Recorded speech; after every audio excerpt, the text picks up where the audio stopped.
All right, all right. Let's see. Participants are building, coming into the room. Welcome, welcome. David, I was by the office this past week, and I picked this little guy up.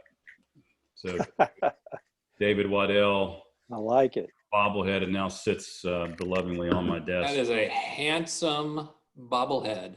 Yeah, there's no tie though, but we did put the Petra shield on the shirt. So at some point in July, when I see you again, I will get you this.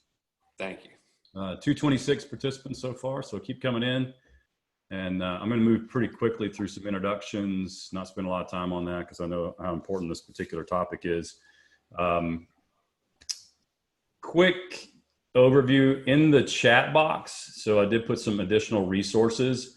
If you've got a question about something and we do not get to it on this webinar today, you're welcome to send that question to an email that we've created called viphotline@petracoach.com, and we'll get that to an expert and get the answer as best we can back to you.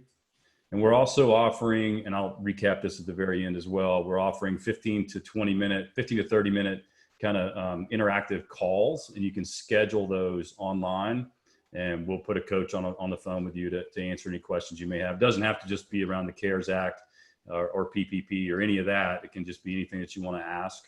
And then additional resources are always on the site at Petra Coach. Let's see, we're at 261, 265, so still climbing, people coming in. Obviously, we're using technology for this, so bear with us as we use that. We have a presentation by David Waddell, and then we're going to do some switching. So if we fumble the ball on that, just hang in there. We'll make it right as we go. With us today, we have David Waddell, who's the CEO and Chief Investment Strategist at Waddell and Associates, and whom I have a bobblehead on my desk. And then Teresa Bailey, no direct relation, although we probably are connected at some level, who is the Director of Development and Wealth Strategist at WNA. And they've been tearing through the CARES Act. And then we have David Pierce and Mark Comaso, who are Petra coaches. Again, people who have been tearing through the CARES Act and understanding, a very intricate subject, very important subject at a level that they can convey some information to you. So David is going to get us kicked off with a presentation, and then Teresa is going to follow. Mark and David Pierce are going to be available for questions. We're going to run for about 30 to 40 minutes in content. I encourage you to hold your questions until the content is ended, because our hope is that we're going to cover 90% of your questions. And you need to pay attention for the next 30 to 40 minutes. So if you're doing email or doing something else, you're going to miss it, and you're going to ask a question that we actually covered. So if you would just take a couple minutes, put things aside, pay attention to the presentation and the content within there. And if you do have additional questions, please put that in the Q&A box in Zoom, which is located at the very bottom of your screen. So David, Phillies fan, you want to grab that slide deck and let's get this baby kicked off. All right, here we go. I'm going to try and share my screen. See what happens. You got it? Bam.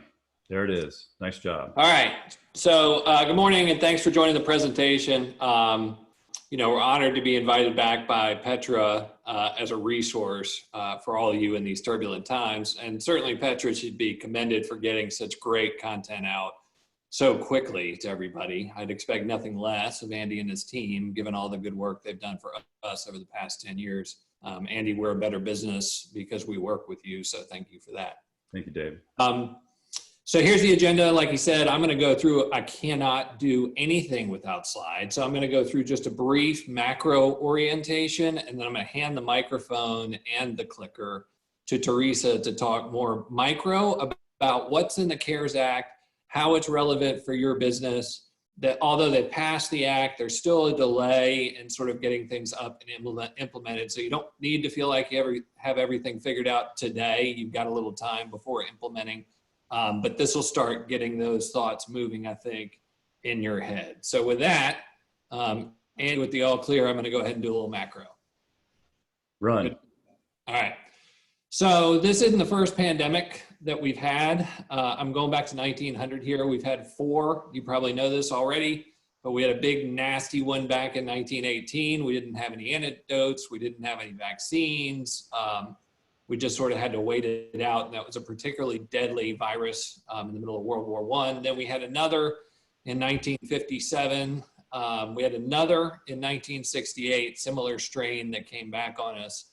And then there was a particularly nasty and contagious virus that you all have forgotten about called the swine flu back in 2009. So if we're trying to figure out what's going on with the economy today, we have 4 analogs that we can go back and research. I won't take you through each of them, but I have found one that I think is the best fit, and we'll use that as a framework. So get in your time machines, go back to 1957.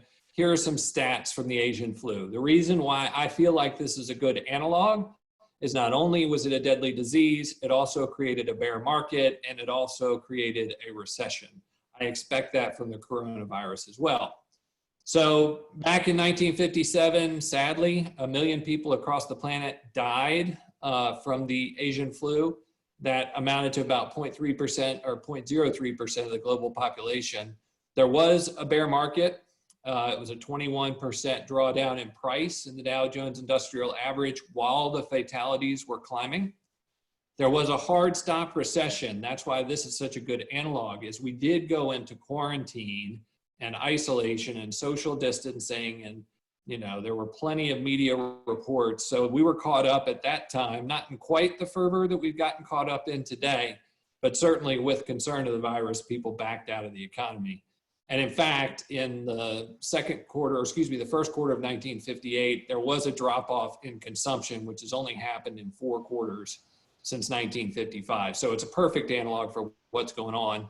If you want something to make you feel better, the stock market bottomed the quarter before the recession began, and that's fairly typical of history. So let's talk about the current state of play. I'm just using the percentages that we saw during the Asian flu. You hear lots of different ones batting around the internet and certainly press conferences, but the globe has twice as many people today as it had in 1957. Therefore, let's say 2 million people sadly depart due to the coronavirus out of the 7.8 billion on the planet. There has already been a bear market. In fact, since I made this slide, the Dow actually had a worse close than that. So it's top to bottom intraday. The Dow was down 37%. That was obviously about a week and a half ago. There will be a hard stop recession. That is going to happen. That's why we're on this call. We need to prepare. Will there be a market bottom before the recession? That's what history would tell you, which would suggest that it may be occurring as I speak. All right, so there are 3 major things we need inoculation from in this period to be able to push through it. Number 1, we've got to inoculate from the health crisis. Now, the good news is, obviously, you know this, China's case count has started to decline. We're also seeing that in South Korea. We're now seeing that in Italy, actually, and we're starting to see that a little bit in Spain. So the defenses in the healthcare system against the spread and the fatality rates within the coronavirus are, number 1, that people go into isolation to bend the curve. That's what we're all doing, hence this call. Number 2, that the antivirals are developed, and there are plenty of people with plenty of profit motivation to get solutions to market. And you see biotech stocks popping every day as rumors swirl around who's got the antidote figured out. And then you've got the vaccine. That's probably within 6 to 9 months. It's already in human trials. So we have not given this a check mark yet. We're still in a healthcare crisis, but this too, I believe, will pass. What about the financial crisis? The Federal Reserve of the United States learned a lot in the Great Recession, and the way that they've acted and with the force that they've acted is completely and totally unprecedented. So rates have been cut to 0, as you know. They've also provided unlimited supply of liquidity for money market funds, commercial paper, interbank lending markets. And so they're printing money like crazy. Quantitative easing is now turned unlimited by the Fed chair. We are not going to have a financial crisis. And the banks came into this strong, not weak. So in my judgment, we've already inoculated against a financial crisis. And lastly, what about the economic crisis? How bad can it get? All right, so if we look at the street's estimates for what could happen in the second quarter of 2020, they're pretty dire. Now, these are quarter over quarter annualized. For the analog, going back to 1958, they were down 10%. Well, the worst prediction on the street, and the one that should give you the most nausea, is Morgan Stanley saying that we'll be down 30% within the quarter over quarter annualized. That's a pretty scary number. I'll let that simmer. But what the media doesn't tell you is that in the third quarter, they project a 29% return in GDP quarter over quarter. And then a sustained level of GDP growth above what we saw going in. So there's a lot of conjecture around this is going to be a V shape, this is going to be a W, this is going to be an L. In reality, all of the analogs demonstrate that this is a V. If it's not a V, it's going to be a V in the stock market because that's the way the stock market behaves. And so even though the projections for Q2 are dire, and you need to digest that, the projections beyond that are actually pretty rosy. All right, so in terms of the economic crisis, how are we going to get from here to there? Well, that's where the government stepped up and said, we'll pump 2.2 trillion in to assist, and that is the CARES Act, which Teresa is going to tell us a lot about. Now, they've already sort of hinted that there's perhaps more stimulus on the way. And just to size this, the amount of stimulus or, the bridge, the mitigation of this act is about almost 10% of total GDP. That's huge and twice what we saw during the great financial crisis. So will this work? The answer is yes. Will it work for everyone? Unclear. So it's going to help on the macro level. On the micro level, your business and its success are truly up to you. Now, they have done three things within this bill that we're going to talk about, or Teresa will at length. Number one, you've heard a lot about this, loan forgiveness for small business who maintain payrolls. We're going to talk about how to do that. Deferment of employer payroll taxes. There's about $300 billion allocated to that. We're going to talk about that. And then you will get some mailbox money, whether that boosts consumption or not, I don't know. Maybe it was money for votes, who knows? But there's money that should hit your mailbox depending on how much money you make. And then for those who are unemployed and need assistance, obviously they've done a lot for them. So the details of this, I will leave to Teresa Bailey. And Teresa, I'm gonna stop sharing my screen so that you can start sharing yours. Thank you, David. Yeah, David, that was really good. And I think it gives us a high level view of now what we can get into some of the details of that one particular section. I appreciate you doing that for us. Yeah, and it was quick, Andy. You did great. Like the hour-and-a-half long presentation, it's on our website. That may be the quickest slideshow David Waddell has ever produced in his entire career. Well, I do think it's important, though, to have context into just how big this package was. Also, the most important thing for me to do right now is thank my team. This bill was huge, and all of the details, everything it covers. This presentation, I may be giving it, but absolutely wouldn't have come together without such a smart team. They are just awesome rock stars. Speaking of teams, the first thing I want to point out is this is a situation for which you will need a rock solid advisory team. We even have a presentation for EO and YPO forums about how good advice can go bad. And what we mean by that is you may be getting good advice from 4 or 5 different professional advisors right now, but if someone isn't coordinating that advice, whether that's you or a strategist like me, if you have one, someone needs to be the CEO of how your firm is going to take advantage of the CARES Act. So if you don't have everybody communicating together, now's the time to do that. Getting into the actual CARES Act, Coronavirus Aid, Relief, and Economic Security Act. That's what it actually stands for. The big question, and everyone, I'm going to roll through this really quickly because I do want to allow for as much time for not even questions, maybe even just dialogue. This is going to cover a lot. The big question is, how does this act deliver cash to both individuals and businesses? What we've heard a lot about are the loan portions of the CARES Act. There's a whole lot more that's going on. So for individuals, we've got recovery rebates, access to your IRA and employer plan dollars, expanded unemployment, student loan relief, and more.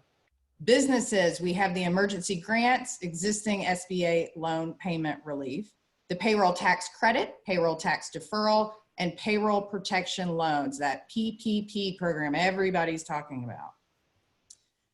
So I learned a long time ago the best way with any complex material, especially with entrepreneurs, business owners, and anybody who has a short attention span, is to use a case study.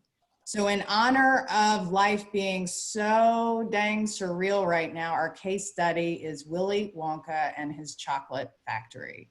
And given that this is a Petra coach call and leaders eat last, first, we're going to dive in with Wonka about what his team members might be able to expect from the CARES Act. First things first, recovery rebate or money in the bank. Who will receive these dollars?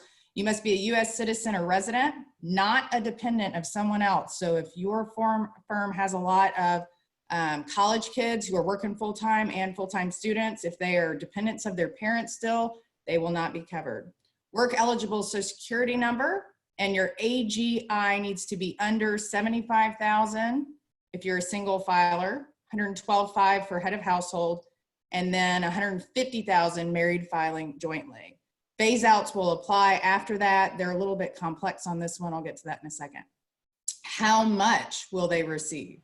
1,200 individual filer, 2,400 joint filer, and then $500 for each child under age 17, not 17 and under age 17. So if you have a 17-year-old, this will not apply.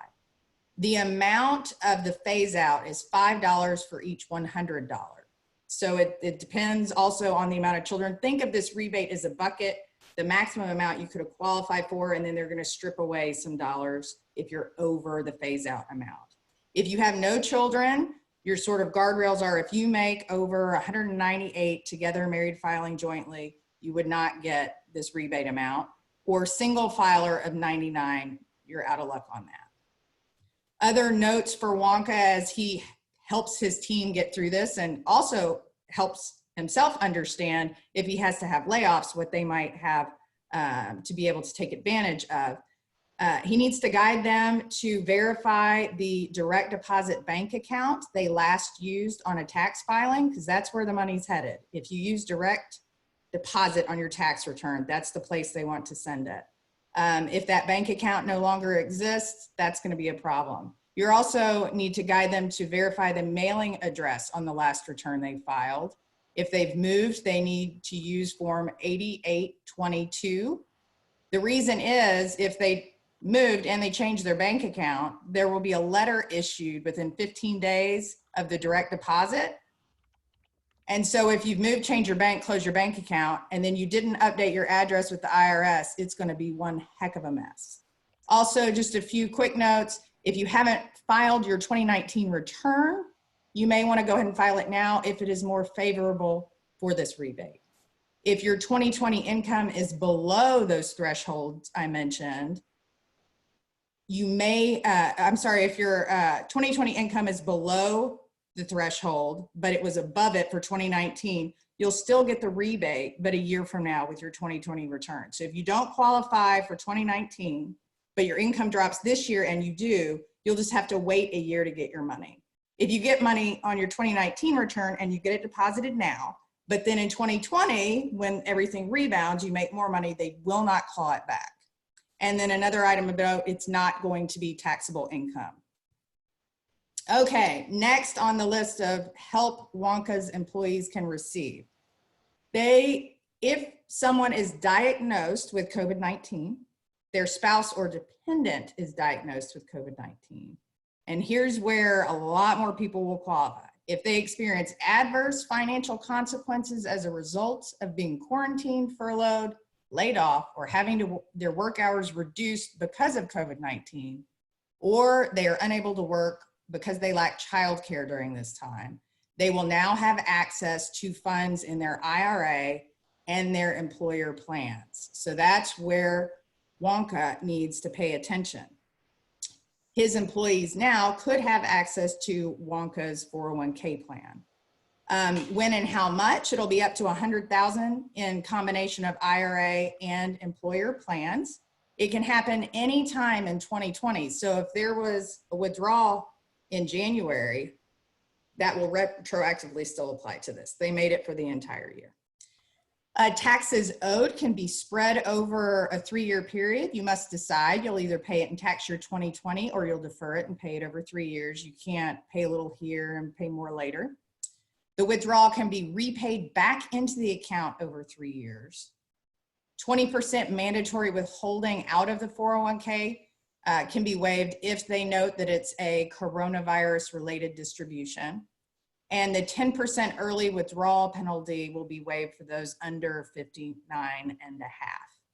So a couple notes on that. Obviously, as a business owner, Wonka is going to need to get his employer plan advisor involved and help him figure this out. If he decides later in the year, if he's got enough cash and he's going to file taxes in July, maybe he's going to defer his safe harbor one time a year contribution to the Wonka plan, he may find himself in a position where if he's going to retire in a couple of years and he's still trying to maximize his own retirement plan contribution, I think it's important to note on this strategically that if he still does his profit sharing plan contribution, the employees now have access to go in and grab that cash. So come July, still do the retirement plan contribution, but now Wonka's employees can go in and grab that cash if they need it. Typically, while still employed, that would have to stay there until they left employment or they retired. So Wonka will want to advise his employees to talk to their own personal investment advisor, talk to the Wonka plan investment advisor before making a withdrawal, also with their tax preparer. This is something that's been added. It's typically in areas that have had damage from, say, a hurricane. So the plans do know how to work this into the withdrawal. Your plan may need to be amended. Plan loans were also enhanced. As a side note, it was typically 50% of your vested amount. Now you can take a loan out for 100% of your vested amount. Also, the maximum loan increased to $100,000. And they delayed payments on current loans for up to 1 year. So this is a place where small businesses are going to need their retirement plan providers to help them out with their employees. Hey, Teresa, before you move to this next slide, there's a couple of questions that have come in based on some of the previous information. And then Allison Stackpole, if you've got your hand raised, if you wouldn't mind putting your question in the Q&A box, it'll be awesome. So one of them is, if your income exceeds the phase outs, can you get the $500 for a kid? So that's where it gets more complicated. I'll be happy, Andy, to send you a chart. Think of it as a bucket, all of your possible, and then it's going to phase out $5 for every $100. Even the 500 of the kids goes into that bucket. Okay, so the answer is yes, and it'll be reduced at some level. Yes. Okay, and then the other question was around, does resident definition include green card holders as well as OPT students? And that's open to anyone. Yeah, that I wouldn't be able to speak to at this time. I'd have to look into that. All right, so maybe DP or Mark, we can start doing a little bit of research on that and we'll get back to you on it. So just had a couple of questions and I'll jump in as I see stuff. If you can hold your questions till the end, it'd be awesome. Go ahead, Teresa. Yeah. Other items for Wonka to keep in his team notes. Unemployment, if he does have to let someone go, it's been expanded. There's now a pandemic unemployment insurance. That also now covers those that didn't typically qualify, even self-employed. So if he has a contractor, for example, that sole job is really making Wonka's candy wrapper designs, and suddenly Wonka doesn't need any more design work, that self-employed individual will now qualify for unemployment. So he doesn't need to worry about that designer guy. Elimination period is now waived. You used to have to wait for benefits. I believe it's a week. Also, $600 will be added to each state's typical benefit for 8 extra weeks. Student loans, really generous student loan payment deferral as part of the CARES Act. So if you do have young adults working for you, know that they will be able to turn off payment for their, that qualify, their federal student loan until September 30th. They must call and stop the payments though. If their loans qualify, the lenders are not just going to turn the payments off for them. So they have the ability to call in, stop the payments if they do qualify. Other item of notes for Wonka's team, group health coverage has expanded in the wake of COVID-19 to cover testing, also any immunization, further preventative medicine for COVID-19. And they've expanded telehealth restrictions. I know there's been a lot of buzz about that. I believe your HSA now will even cover telehealth reimbursement. I believe that's covered. All right, so that is all about Wonka's team. Now, what about Wonka? And I know that this part is the majority of why people have joined today. I've got a couple other team questions really fast, if you don't mind. Oh, yeah. Would you get a $1,200 check if you did not file a return in either 2018 or 19 because you did not have income? I believe the answer is yes, there is a mechanism for that. I cannot speak to how it works, but I have seen in the literature. Does anybody else, David or Mark, has come across that? David? No. I was looking up this eligibility. Let me say that first, and we can jump back into it. Under the CARES Act, in addition to American taxpayers, it will apply to all resident aliens. And you're a resident alien if you, for tax purposes, either have a green card and pass that test, or you pass the substantial presence test. All right, thanks, David. There's a lot of questions coming in as I anticipated, so I'm gonna do my best to hold off to get to them at the end, but there are ones that are coming up section by section I think might be pertinent. Yeah. Does anyone that files for unemployment get the full $600, or does it depend on hours and pay normally worked? I believe it is $600 on top of the benefit they would normally qualify for.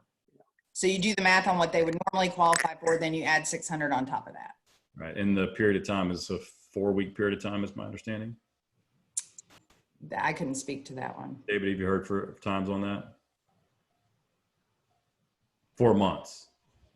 You're muted, Waddell.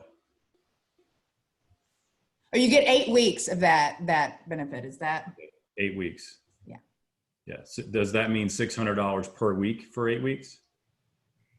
Perfect, I'm just answering these, asking these things in real time. It's $600 per week for up to 4 months is what the legislation shows. 4 months, okay. Yeah. And how does the pandemic UI apply to straight commission EEs? So I'm assuming that's user interface to like independent contractors. So they have expanded to cover independent contractors. So the math on that, I can't speak to, but I do know they will be covered and they will get the additional. And I know David and Mark, they are in that category. So they're working on this, and we could offline with either one of those guys.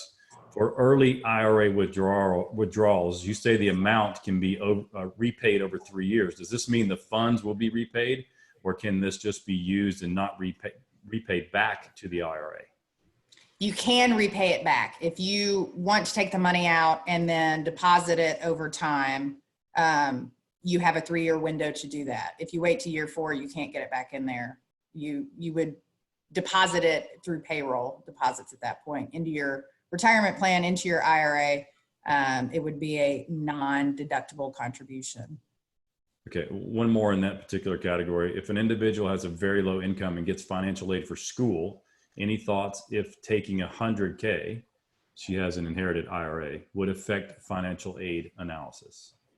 Ooh, I'd have to dig into that. Inherited IRAs, I don't think you can pay them back. I saw that, but that would be one I'd want to follow up on for financial aid. And again, there's 100 questions in here. So I'm gonna let you roll on, and I'll bounce in as best I can and ask when it's appropriate. Okay, so quick comparison for Wonka on the Paycheck Protection Program, which David Waddell is our resident fog cutter, as we call him. He immediately said, okay, that's really to sustain your payroll, versus the economic injury disaster loan. Okay, that's really to sustain your business, because what we're seeing is you can't double dip, right? A lot of what you need your professional team for is to help you decide what options you need to take. And that's going to be a lot of what the remainder of this presentation is about, is telling you what's available and then comparing what you can and cannot combine. All right, so on the payroll protection program, which is really sustaining your payroll, it can cover payroll expenses, employee salaries, mortgage interest, rent and utilities, interest on debt incurred before February 15th, 2.5 times business's monthly payroll. It's 4%, no payments for the first 6 to 12 months, 6 to 12. So we don't know what that really means. And then anything that's not forgiven is on a 10-year loan period. Up to 100% forgiveness with approval, you will have to apply for approval. So that's a detail that you're going to need to keep up with. Don't forget to do that after you take these loans. All right, on the EIDL loans to sustain your business, that covers payroll, fixed debts, accounts payable, other expenses that can't be paid because of the disaster's impact, much more broad, but still relatively the same.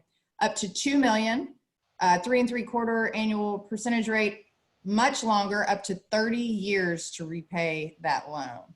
And then 0% loan forgiveness is available with those. So that's sort of side by side, so you can see the features of each. Now we're going to dig a little bit deeper into what the CARES Act provided for Wonka. CARES Act amended the program, the EIDL, Economic Injury Disaster Loan Program, to get you a little bit more money quicker through that program. Up to $10,000 through a grant. It's going to use your credit score and tax return. Theoretically, you receive the funds within 3 days of applying. That can be used for payroll costs, increased material costs, rent, mortgage. Oh, that's going to sound like a broken record. A lot of these are for the same cost. It doesn't have to be repaid if the EID loan application is later denied. You're going to apply for this through the SBA, through the EID loan program, and request the grant. So that's all going to be done with the SBA. What the CARES Act also did was put into effect what we've all heard being discussed the most, the Paycheck Protection Program. This is a loan that will be administered by private banks, not the SBA. That's why you hear a lot of the banks sending emails, getting everybody involved. These loans are going to come through the private sector banking. Applications, we heard as of this morning, can expect to begin mid to late April. You must apply by June 30th. So I think there's a little bit of disconnect on what the intention on getting the money out it is and what the banks are actually going to be able to do. So I would set your expectations to it's going to be a couple weeks before you're going to get cash from the Paycheck Protection Program. Do you think it's a couple of weeks before they get cash, or a couple of weeks before they're able to make application? Well, a couple of weeks is for application is what I heard up this morning. So, I mean, maybe somebody figures out how to do it more quickly, but I think if people were thinking they'd get money this week, it's just not going to happen. So it may be applications go in 2 weeks and then money comes out a week or two after that, but set your expectations. This is not quick money. It's going to be a couple weeks to get these funds. Yeah, I think it's a couple of weeks before the banks figure out how to even like begin to collect the paperwork and process it. And then probably another period of time after that before the funding actually happens. And in the recap of this call, we've created hey, these are the things that you're going to need to get ready to take to the bank. So that's something you can be doing. And I think my opinion, business owner, coach opinion would be not to have a run on hitting your bank up for a bunch of information right now when they don't really know, so that they can have some time to figure it out. If I'm calling my banker constantly, she doesn't have time to figure this thing out. So I'll put that in the recap. Yes, that's great advice.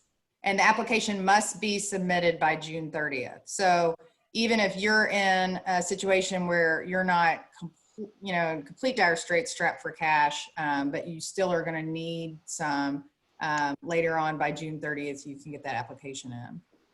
Record keeping matters, right? So forgiveness is for a certain period of time, 8 weeks. So Perry Green on our team, who is the master of all this data, he's sifting through it, reading everything, heard somewhere, I thought it was great advice, to take these funds, if you get a loan from the Paycheck Protection Program, and put them in a specific account, right? Only use it for this. And your record keeping on these expenses is going to matter. It must be used for working capital needed to carry out your business until normal operations resume, maintaining payroll, providing paid sick leave, paying rent, paying utilities, repaying interest only on business debt. So there's gonna be very specific features. You're gonna have to submit items with your application for forgiveness. So make sure you have super detailed records and that your bookkeeper is absolutely engaged in on your team and knows exactly what this is for.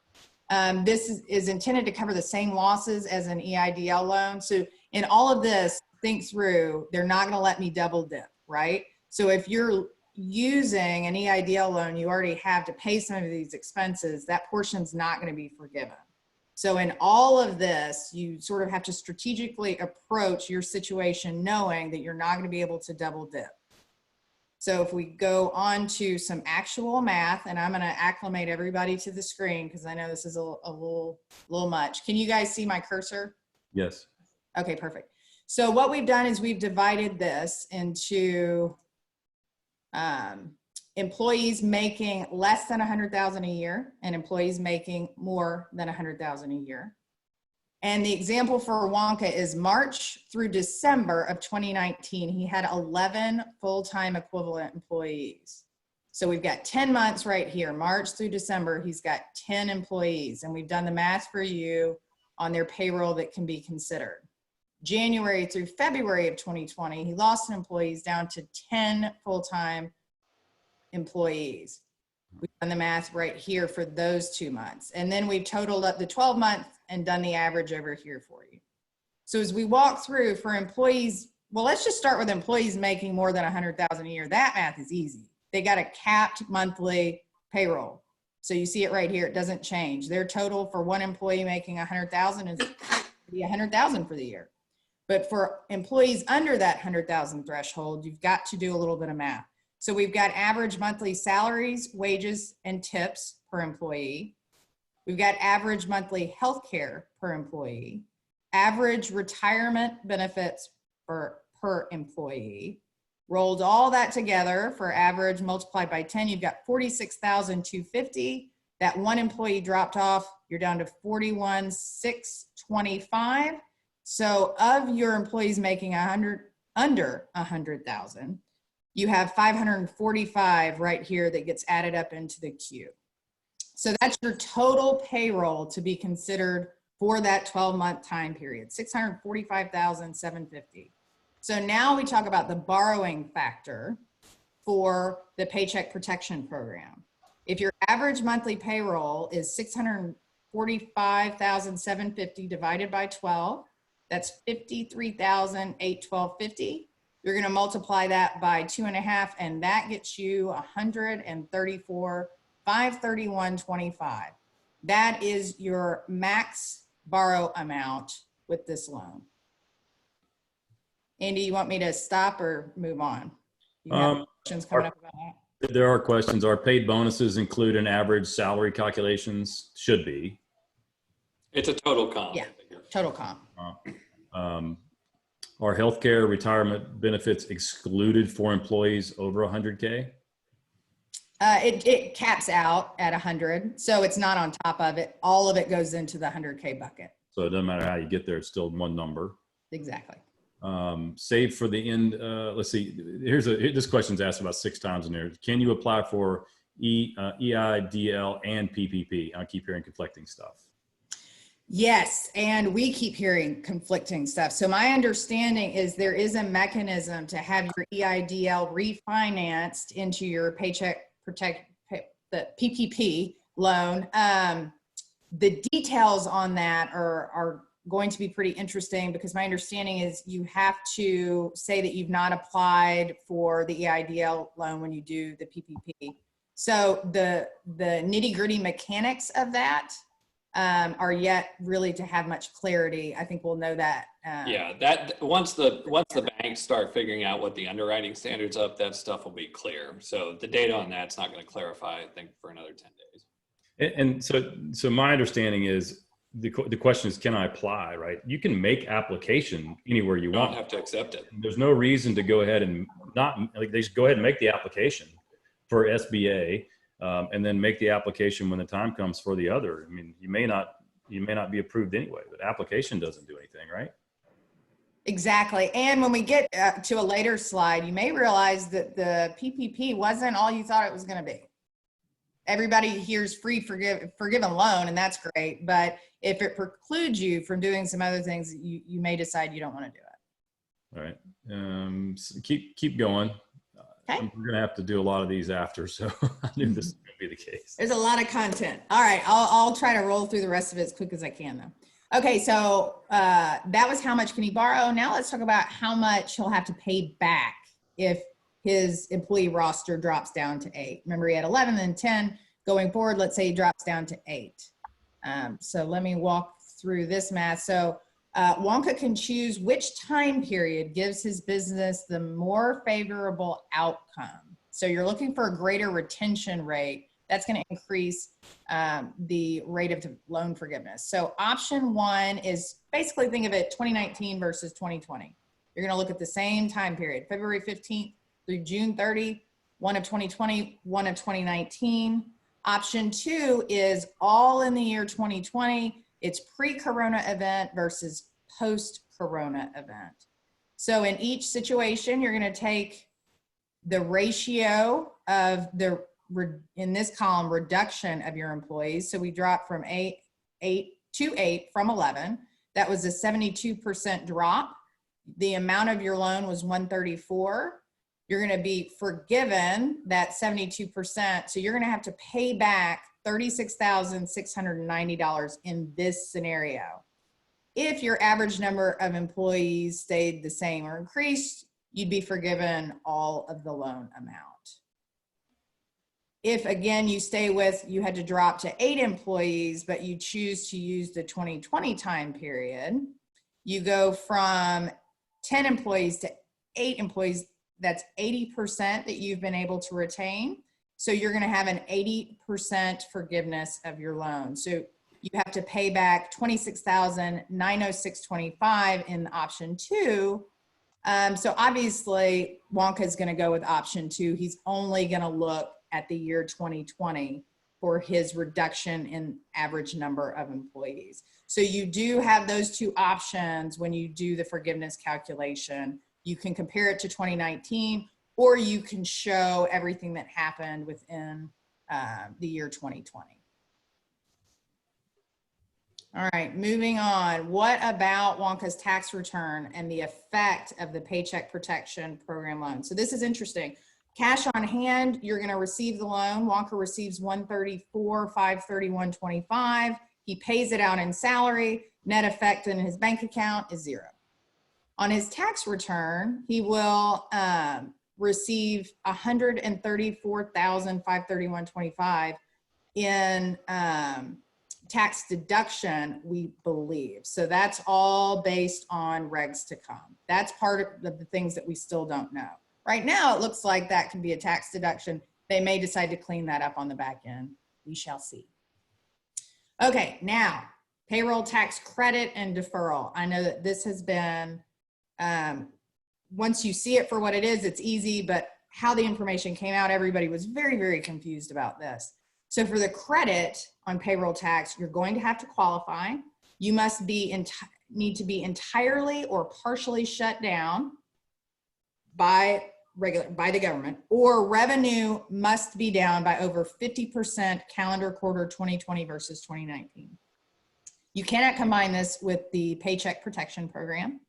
It's only on eligible wages, and you're going to get 50% credit for amounts paid to employees that maxes out at $5,000. So $10,000 of each employee's comp. You're going to get 50% credit on that.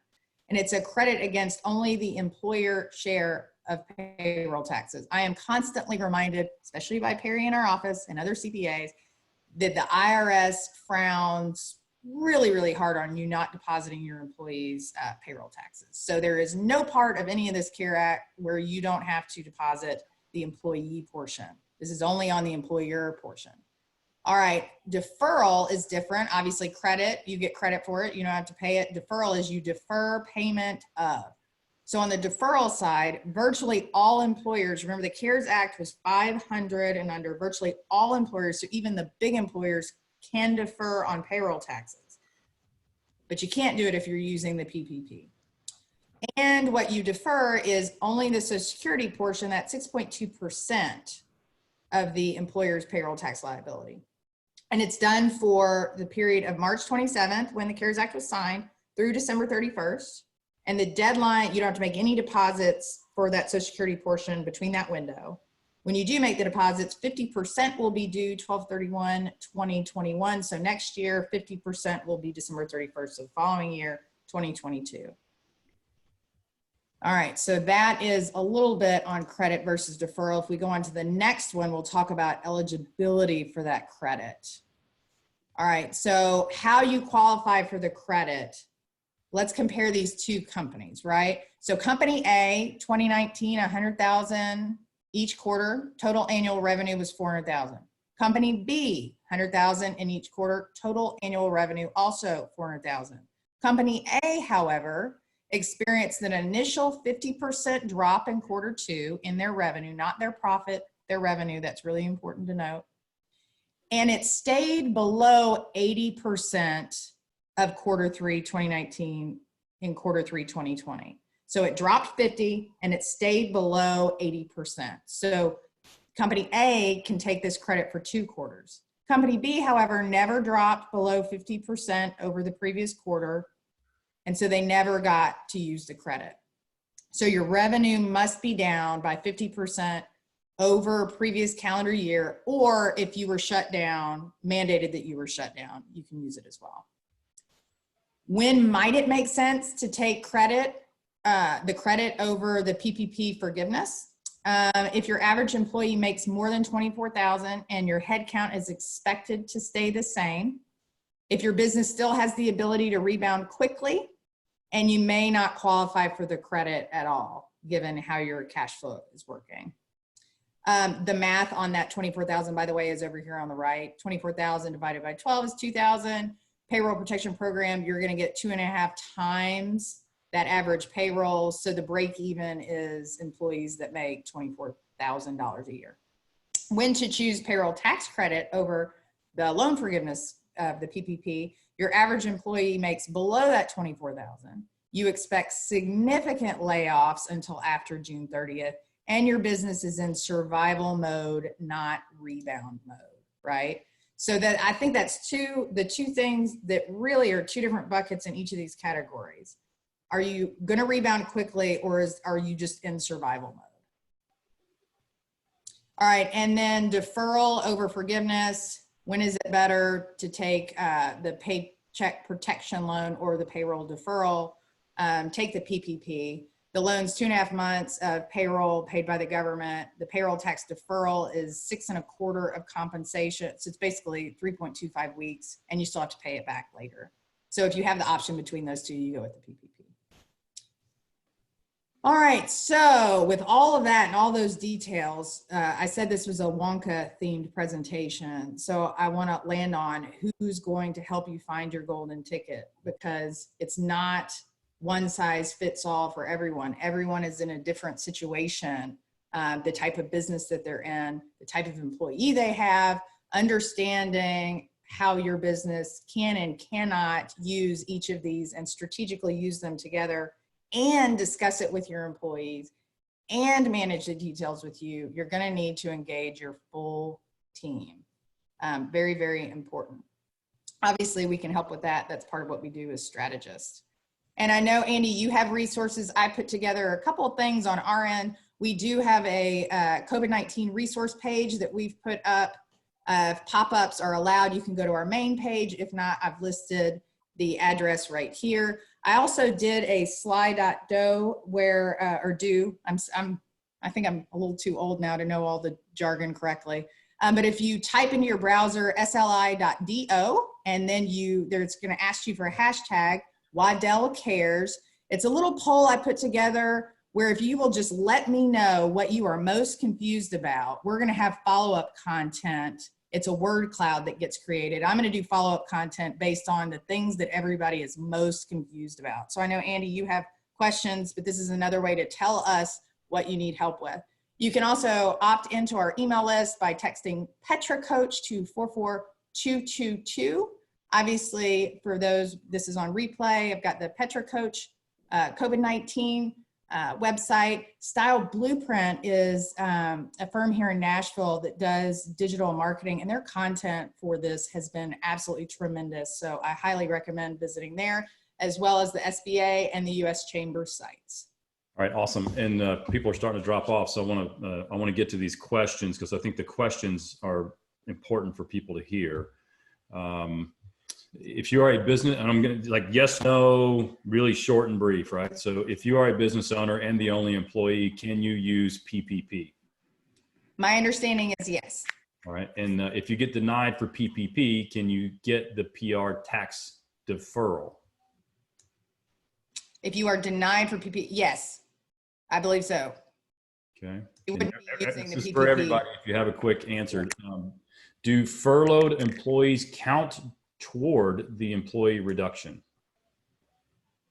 Yes, they must be brought back. Okay. Bring them back prior to? No, you can catch up. They made a provision for that. Yeah, there's a time period of that as well. So Mark, or if you guys know, let us know. Okay. Same question. Does it mean that, does this mean that hiring is going to be beneficial in loan forgiveness? It's a different viewpoint. Well, once you reach your average, anything above it is just, you check the box. You're not going to get, once you reach your average, you're not going to get forgiven more than the total loan amount. Average number of employees or average full-time employee or average payroll dollars are being full-time equivalent. Full-time equivalent. So keep that in mind. Are we sure the SBA isn't administering the PPP loans? My banker said they were simply linking us to the SBA application. There you go. I am certain of nothing. Let's keep that in mind. But what we've been told. Yeah, the SBA has oversight. They're responsible for oversight, but the underwriting, the administration, the record keeping is going to be done at the banks. Agreed. That's everything that I've got as well. It is not administered through the SBA. We will be able, presentation slide decks, absolutely. We'll put that in the recap, sent you an email, also be on the website. What about new hires in 2020? Averages neglect recent hires. Any way that this is addressed? Meaning, so is that question more toward, do you have to bring back the same people? You're really looking at number of full-time employees.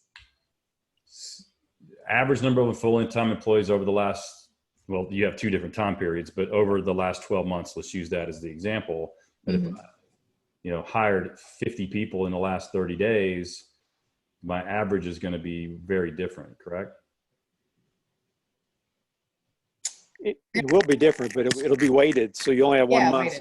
You only have 1 month at that 50 employees. So it'll still weight throughout the year. It will go up because of that, but not as significant as it sounds like it will. Okay. And we can take that. That's from David Cerns. So if you need additional information, let us know. Our company's internal workforce is W-2, but our entire sales team is 1099. This question's in here a few times in different formats. Where do the 1099 fall into this calculation, if any? My understanding is we're talking about W-2s. Yep. That's my understanding as well. So 1099s, independent contractors that are paid through an organization do not count in this calculation, correct? That is my understanding. Mine as well. And that question is asked quite a bit in this chain. What is the actual mechanism to calculate the PPP loan amount for an independent contractor self-employed who has no employees? David, Mark, you guys have been working on this. Yeah. There is no guidance yet. I think the rules, when they come out, will define that. We don't know if it's 1099. We don't know if it's a Schedule C. they haven't, the act was not explicit on it, other than saying sole proprietors are covered under the PPP rules. So we got to wait, what I understand. Right.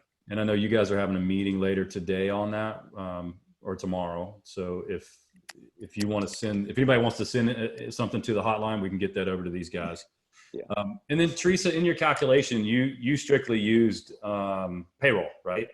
And I know rent and utilities are also inclusive of some of this. Is it the same type of calculation? You just kind of put that number in there?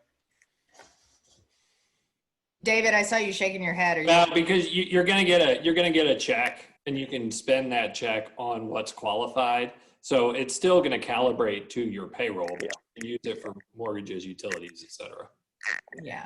So if my calculation on payroll is $200,000, do I go to the bank and ask for $200,000 plus rent plus like utilities and all the other things that are inclusive in here? So there's the formula for what you can borrow, right? And then how much of the loan is going to be forgiven, but you can apply the dollars that you borrow to those specific things, right? Right. So there's a calculation for how much you can borrow. There's a calculation for how much can be forgiven. And then there's acceptable uses for those dollars. They don't all have to be paid on payroll. Okay, so you may borrow more than you're forgiven. Yes. You could. Good, and that'll be clear, Andy, once we get into the underwriting standards. All right. Owner compensation included, or is it guaranteed, or are guarantee payments included? That I can't speak to yet on guaranteed payments. Anybody? Your Mark got some answer there. Owner compensation and guaranteed payments? That's one of the ones. I hadn't seen anything on guaranteed payments, so I did not see anything on that. Yeah. So this is one of the areas that I personally fall into. If we increase the amount of employees we had from this time last year, can we also reimburse their compensation? So again, this is the average number. Mm-hmm. If you say that to me again, if you increase. We increased the amount of employees we have from this time last year. So this year we have more than we had last year. Can we also reimburse their compensation? I think the question is, do they count in our calculation? The answer is yes. Yes. And then to calculate, do we look back from March 19 to February 2020? You gave this example in your presentation. Yeah. I mean, I think we're just on that slide. Yeah. So, Yeah. So March, to choose based on the reduction, you're going to do same time frame comparison, or you're going to do what happened pre-corona to what happened post-corona. The greater your retention ratio, the greater your loan forgiveness. So you're basically just going to plug it right into a spreadsheet like this and figure out what your change in employees for the two time frames was. the ultimate goal of this is to keep people working and keep people paid. Yep. Yeah. So this is an interesting question. How is need defined? If we have an untouched LOC that is greater than the PP loan max, would we not qualify? I haven't seen any details on that. I mean, if you've got existing facilities, whether that's used against you or not, I don't know. I don't think so. Andy, some of the Government's guys trying to take responsibility for shutting you down. Yeah. Right. So they're trying to give you something in return for that. Yeah. Whether they hold your other credit facilities against you or not, I don't think so. Some of the reviews were says they're not going to look at availability as one of the qualifiers for this. It's I saw simply, that. did you have payroll? Were you in business, as of the beginning of the year, basically? And that's really the only two specific qualifiers that they mention in the act. Awesome. Yeah, the underwriting is going to be super lax. Otherwise, they couldn't process it all. Again, there's 75,000 branches for 5 million small businesses. Does PPP? Sorry, go ahead, Mark. Go ahead, Andy, go. Does PPP consider profitability at all? I can't imagine it would. It's No. revenue based. Revenue based. So, and keep in mind, we're coming up on time, so I'm going to keep going. If everybody's got time, I'm just going to keep blowing through these. If you need to jump, send me a text. Can 1099 folks file for unemployment or get family leave benefits? Ooh, the FMLA, that I'm not certain of, but they can file for unemployment now under the Pandemic Assistance Program. DP, you got some input? I don't know about the family leave. I know unemployment, yes. We have a family leave. There's an overview of that on the website too, if you want to grab and jump that. During the 8 weeks of PPP, can we increase employees' wages and still get compensated in full, since their compensation is more than prior to February 15, 2020? During the 8 weeks of PPP, can we increase employees' wages? This is a puzzle, and still get compensated in full, since their compensation is more than prior to February 15, 2020. Oh, you mean in the forgiveness? Okay. Correct. So can the forgiveness be larger than the loan amount? The answer, I don't think. No.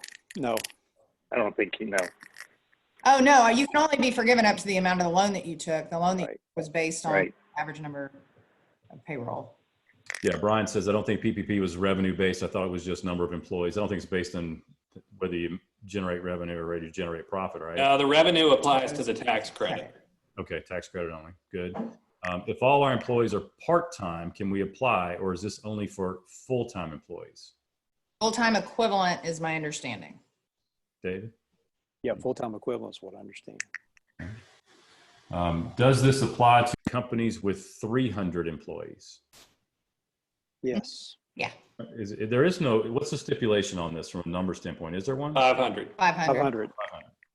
Except for payroll deferral, all companies are able to access that. Yeah, and then remember there's that $500 billion bucket for large employers. So, for cruise ships and that kind of stuff, they're going into that, what was called the slush fund. So there are facilities for employers over 500, but the PPP applies only to those under. Okay, and And there were two cases, just so everybody knows: restaurants and hospitality. So those codes starting with 72. If you have multiple locations, say multiple restaurants, franchises, they did put a clause in there to, as long as you don't have 500 people per site. So it could be larger if each location is less. So there was a very specific one in there for those industries. do all components of the EDL monies have to be repaid? This is the SBA. Oh, yeah, the grant, I've read conflicting stuff on the grant. To me, a grant means you don't have to pay it back, but somebody yesterday or today told me that it may get rolled into your EDL loan. A grant to me means a grant. Yeah. So that portion may not have to be repaid. Yeah. We believe the grant is forgiven and not have to be repaid, but until the rules get final, who knows? But that's the way we understand it. The PP, this is anonymous. The PPP is based on revenue and not profit, correct? What is the threshold for revenue? I think we've stepped into something here. PP is people. Yeah, so it doesn't matter revenue and it doesn't matter profitability. It's only based on number of people in payroll. Yeah, Yes. remember revenue is, I got to figure out where I'm going over here, is here. Revenue is credit. Credit. And if you do the credit, you can't do the PPP. So PPP is protect your numbers. Credit is you don't have it's going to rebound. Your business is in real distress. Survival. Yeah. Yeah, And the survival. other thing, let me hit that real quick because we didn't say it, I don't think, clearly enough. In investments, just like in running a business, you don't let the tax answer wag the dog, right? So the most important thing for business owners right now is to come up with a business plan and then use that as the framework to figure out how to access these facilities. If what you're doing is trying to use these facilities to build a plan, it's going to be a mess. What is the definition of full-time equivalent? Oh, goodness. That takes me back. David Pierce, do you have that on your? No, but we'll get it. Go ahead to the next question. We'll figure What this out. hours worked? Yeah. Do the PPP funds need to be used in a set time frame? 8-week period. All right, good. I've moved my employees to part-time, for example, half their hours. If I had 10 employees full-time, I feel like this is, if the train was going backwards at the rate of, if I've moved my employees to part-time, for example, half their hours, if I had 10 employees full-time and now I have 10 employees part-time, would my qualifying FTE be 5? Okay, so it's yeah, this is like a strategic word problem. So number of employees full-time was what for what period? It just said previous. If it said had Previous. 10 employees, I'm making the assumption that this for the last year we had 10. For the last month we moved them to halftime. I don't know that there's been any allowance for that. So I think the people you move to part-time just drop away. I don't know if any of others on the call have interpreted any other way, but I think once they moved out of full-time equivalent, they drop out of the calculation. We got to figure that out. You know, the other side of it is if you cut compensation 50%, you know, they're still FTEs. Correct. Did you cut hours? Or did you cut comp? If you cut hours, then now you're in that gray zone. If you just cut comp, they're still employees. Yeah. And what does part-time actually mean? Yeah. Primarily a full-time equivalent, Andy, is based on a 40-hour work week. So you take the ratio of number of hours worked by your part-timers, will tell you what percentage they are from an FTE standpoint. So if they work 20 hours, they're a 0.5 FTE. And this is I do also want to point out on the forgiveness side, you can't drop compensation by a large percentage. I don't have it written down what the percentage is, but in order to qualify for forgiveness. More than 25%, I believe it is. 25%. Yeah. That's correct. Is every company with 500 or less employees eligible, or just companies deemed small business by SBA? There was a list of eligibles, Yeah. eligibility there. It's available on the. Yeah, they still have to fit the definition. There are a few excluded entities. There are very few of them, but they still have to comply with the SBA rules for small business. I mean, this is a really ridiculously generous act. So, I mean, they haven't restricted much. You can't double dip. So let's the FTE question that keeps kind of popping up, guys. We're going to need to answer that and get it broadcast out. So David and Mark, if you want to, Yeah. that would be awesome. All right. Is the forgiveness only for 8 weeks after the organization, after origination of the loan, or are we able to claw back to March the 1st? From the date the loan is issued, 8-week period after that. Okay, loan issuance date, 8-week post. Yes. After the loan. Mhm. Yes. Brian is clarifying his question around, he had 10 people in 2019, now has 5. Do you need audited financials? Sorry, go ahead. Oh, I was just going to say you'd want to look at your 2020 in the calculation. The 2020 calculation, not the 19 calculation, and that's in the slide deck, which will be shared at the very end of this. For PPP, do we know if we need to provide audited financials and or just tax returns? I'd get it all ready. We don't. Yeah. If you have employees who earn over 100K, can their salaries be capped at 100K for the forgiveness, or are they completely disqualified from the forgiveness? It's a cap. They're not disqualified. Not disqualified, just capped at the 100K. And it makes your math easy. Yeah. How should we strategize revenue recognition and revenue generation with the greater than 50% loss qualification in mind? How should we strategize revenue rev rec and revenue generation with the greater than 50% loss qualification in mind? Well, David Waddell, I think this speaks to you don't want to be strategizing on the downside unless you are in emergency situation. I'll let you. Yeah, talk. I mean, you do not want to be eligible for the credit, right? Yeah. It's not enough money to matter. You want your business to be successful. So trying to game the recognition, maybe that's an accounting question, but I certainly wouldn't sabotage the business to pick up a credit. I heard to qualify for the additional $600 on top of your regular unemployment benefit, you had to be economically impacted because you were either sick with the virus or told to quarantine due to exposure. Those are 2 qualifications. There were a list of like 7 other qualifications in your presentation, Teresa. This is for the expanded unemployment? Unemployment. Yes. Yeah, I have it in there, but I don't have details of it. David or Mark, do you guys have any qualification for that?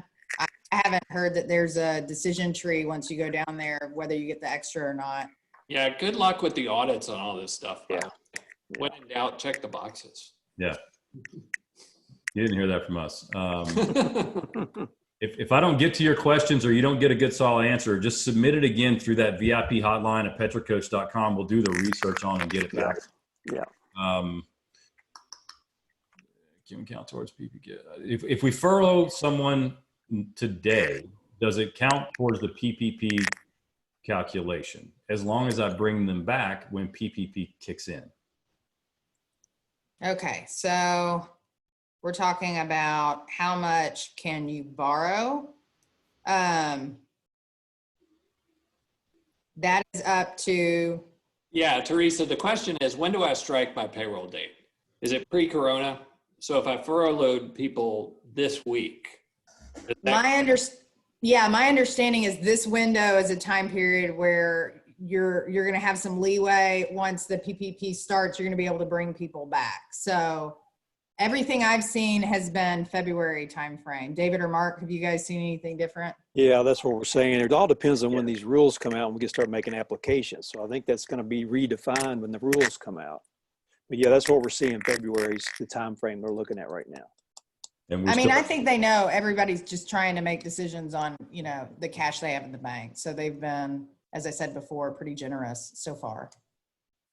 Yeah, Teresa, I think you hit the nail on the head. It seems to be a very generous program. And my sense in reading this stuff and talking with people who have been building this is that they're not looking to catch people on the technicalities. They want to get people the funding, you know, within reason. So it's, you know, a lot of these questions are very particular ones. Again, we won't know, as David Pierce said, we won't know until we have those rules and regs. But, you know, again, I don't think they're trying to catch anybody. I agree. I'm going to keep going if you guys have time. As a sole proprietor owner of an LLC, I have cut my income draw to nothing. I have employees. Can I claim unemployment personally and dollars support via PPP? I would think not. I wouldn't think so either. Yeah. I would think not. For PPP, what is 2020 year review? Is it only January through February, or does it include March? We shut down mid-March, so we'll be lower our FTE for 2020. We plan to reopen in April. So is the question for how much can you borrow on PPP? I'm assuming so. So I think you had a slide that was directly about this.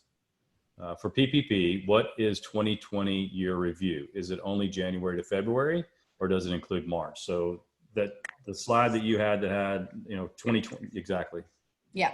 So this is the forgiveness portion, and it's going to be February 15th to June 30th, and then January to the end of February. So you get a little bit of overlap there. Okay, so that answers that question.